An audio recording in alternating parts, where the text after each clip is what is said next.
ونبينا ورسولنا وكريمنا ورؤوفنا ورحيمنا وحريصنا وأنيسنا وجميلنا وجمالنا ودليلنا وحجتنا وقبلتنا وأولنا وآخرنا وظاهرنا وقاسمنا وكاملنا وحاشرنا وعاقبنا ومقصودنا ومطلوبنا ومنصورنا ومخدومنا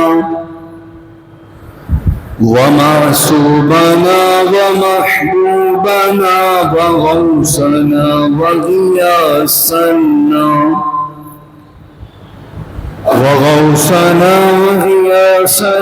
ومغيثنا ومعوننا ومرامنا وفريدنا وكتبنا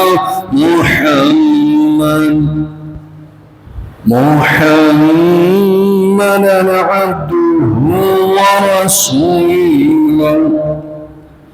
أما بعد فأعوذ بالله من الشيطان الرجيم. بسم الله الرحمن الرحيم.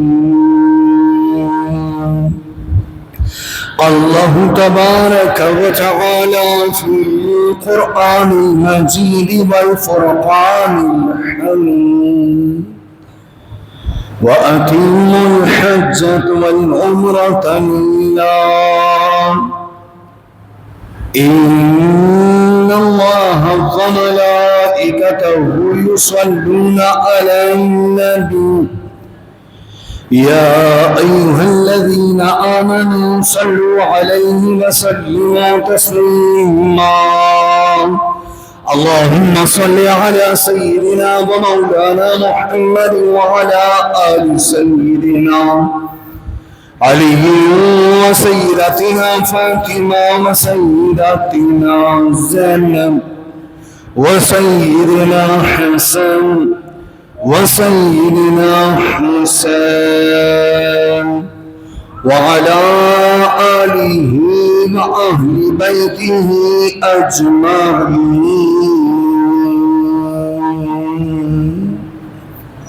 مولاي صل وسلم دائما أبدا على حبيبك خير الخلق كلهم. عالی وقار دوستو بزرگو، میرے پروردگار کا، میرے رب باری تعالیٰ کا لاکھوں کروڑوں احسان ہے کہ اس پاک ذات نے ایک مرتبہ دوبارہ ہمیں جمعے کا دن نصیب فرمایا، اور پھر اس جمعے کے دن ہم اپنے پروردگار کی بارگاہ میں ایک اجتماع کے طور پر اکٹھے ہوئے. سچائے ہمارا رب، سچائے ہمارا خالق، سچائے ہمارا مالک، سچے میرے آقا و مولا صلی اللہ تعالی علیہ وآلہ وسلم، سچا ہے سرکار کا پاک گھرانہ جنہوں نے بھٹکی ہوئی انسانیت کو خالق حقیقی سے ملوایا اور لوگوں کو بتایا، لوگوں عبادت کرو تو میرے پروردگار کی کرو، لوگ ذکر کرو تو میرے پروردگار کا کرو، لوگ یاد کرو تو میرے پروردگار ہی کو کرو. وہی معبود برہم، وہی ہم سب کا پروردگار، ہم سب کا رب باری تعالی اور نظام ہستی چلانے والا ہے. عالی وقار دوست بزرگوں، موقع کی مناسبت سے مقتضائے حال کے مطابق اپنے بابا کے حکم سے ایک نئے موضوع کے ساتھ آپ کی خدمت میں حاضر ہوا. پاک پروردگار کلام خدا میں ارشاد فرماتا ہے وَأَتِمُّ الْحَجَّ وَالْعُمْرَةَ لِلَّهِ، اے لوگو حج ادا کرو، اے لوگو عمرے ادا کرو، اللہ رب العزت کے لیے۔ جناب عالی وہ مہینہ اپنے سفر کی جانب گامزن ہے جس میں جناب عالی پروردگار نے جسے چاہا اپنے گھر بلایا اور سرکار کے دربار گوہر بار کی زیارت نصیب فرمائی۔ جناب عالی صرف وہ ہی گیا جس کی منظوری رب اور اس کے رسول کے یہاں سے آئی۔ جناب عالی وہ رب العزت کے یہاں جا کر سب کچھ پا گیا، مرادیں اپنی پا گیا، منزل اپنی پا گیا۔ جناب عالی سرکار علیہ الصلوۃ والسلام کی حدیث مبارکہ ہے، اور اس حدیث کو بخاری شریف کے اندر نقل کیا۔ سرکار علیہ الصلوۃ والسلام صحابہ کے مجمع میں تشریف فرما ہیں۔ صحابی سرکار کی بارگاہ میں عرض کرتے ہیں، یا رسول اللہ، اعمال میں، تمام عملوں میں، تمام نیکیوں میں سب سے بڑی نیکی اور سب سے افضل عمل کون سا ہے؟ سرکار علیہ الصلوۃ والسلام نے فرمایا، تمام اعمال میں سب سے افضل عمل، سب سے بڑی نیکی یہ ہے کہ تم اللہ اور اس کے رسول پر ایمان لے آؤ۔ عرض کی، یا رسول اللہ، اللہ اور اس کے رسول پر ایمان لانے کے بعد سب سے دوسرا سب سے افضل عمل کون سا ہے؟ اللہ اور اس کے رسول کے پر ایمان لانے کے بعد دوسرا افضل عمل ایسا کون سا ہے کہ جو کیا جائے؟ سرکار علیہ الصلوۃ والسلام نے فرمایا، افضل ترین عمل یہ ہے کہ تم اللہ اور اس کے رسول پر ایمان لے آؤ۔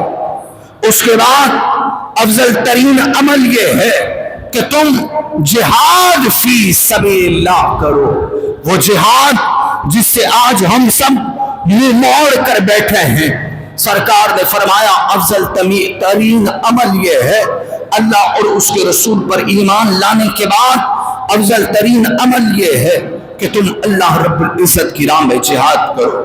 بخاری شریف کی حدیث، عرض کی گئی، یا رسول اللہ، اللہ اور اس کے رسول پر ایمان لانے کے بعد افضل عمل جو ہے وہ رب کی راہ میں جہاد کرنا ہے۔ یا رسول اللہ، جہاد کرنے کے بعد افضل ترین عمل کون سا ہے؟ سرکار علیہ الصلوۃ والسلام نے فرمایا، اللہ اور اس کے رسول پر ایمان لانے کے بعد جہاد فی سبیل اللہ کرنے کے بعد سب سے افضل ترین عمل یہ ہے کہ تم حج مبرور ادا کرو، یعنی تم حج کرو۔ جناب عالی سرکار نے صرف حج ادا کرنے کا نہیں فرمایا، سرکار نے فرمایا اللہ اور اس کے رسول پر ایمان لانے کے بعد جہاد کرو، جہاد کرنے کے بعد تم حج مبرور ادا کرو۔ یہ حج مبرور کون سا حج ہے؟ جناب عالی مبرور کے معنی، جناب عالی وہ حج جو دکھلاوے سے پاک ہو، وہ حج جو ریاکاری سے پاک ہو، وہ حج جو نمود و نمائش سے پاک ہو۔ جب بندہ خاص اللہ رب العزت کی رضا کے لیے، سرکار کی شفاعت کے لیے اپنے گھر سے حج ادا کرنے کے لیے نکلے، اور جب وہ حج ادا کر کے واپس اپنے گھر پر پلٹے، نہ کسی کو پتا چلا ہو کہ وہ حج ادا کرنے گیا، نہیں اس نے وہ جو حج ادا کیا ہو اس میں کوئی نمود و نمائش کی ہو، نہ ریاکاری کی ہو، نہ دکھلاوا کیا ہو۔ سرکار نے فرمایا ایسا حج حج مبرور کہلاتا ہے، اور یہ بہترین عمل میں سے ایک عمل ہے۔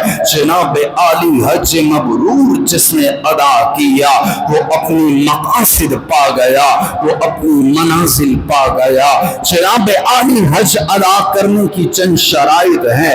حج ادا کرنے والا مسلمان ہو، جناب عالی غیر مسلم پر حج فرض نہیں۔ نمبر 2، حج ادا کرنے والا عاقل ہو، جناب عالی پاگل پر حج فرض نہیں۔ نمبر 3 جناب عالی حج ادا کرنے والا جو حج ادا کرنے کے لیے جا رہا ہے وہ بالغ ہو، نابالغ پر حج فرض نہیں۔ نمبر 4 حج کی شرائط، جو حج ادا کرنے کے لیے جا رہا ہے وہ مریض نہ ہو، بیمار نہ ہو، تندرست ہو، جناب عالی بیمار پر حج فرض نہیں۔ نمبر 5 حج ادا کرنے والا جب اپنے گھر سے نکلے، اپنے گھر سے لے کر وہ رب العزت کی بارگاہ تک اور اس بارگاہ سے لے کر واپس اپنے گھر تک اس کے پاس اتنی رقم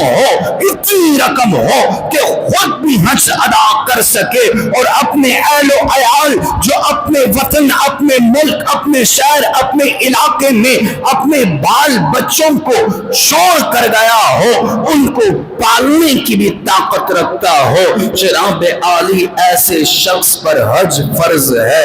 جناب عالی بخاری شریف میں سرکار علیہ الصلوۃ والسلام کی حدیث مبارکہ کو نقل کیا۔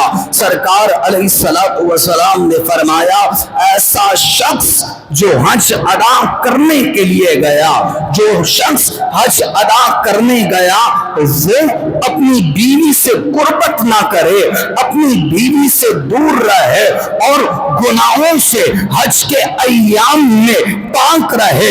اپنی بیوی اور گناہوں سے جو بندہ حج کے دنوں میں، حج کے ایام میں دور رہا، سرکار نے فرمایا جب اس بندے نے حج ادا کیا، یہ حج ادا کرنے کے بعد ایسا ہو گیا، ایسا پاک ہو گیا جیسے ابھی اس کی ولادت ہوئی ہو، جیسے ابھی اس کی ماں نے اسے اپنے پیٹ سے جنا ہو۔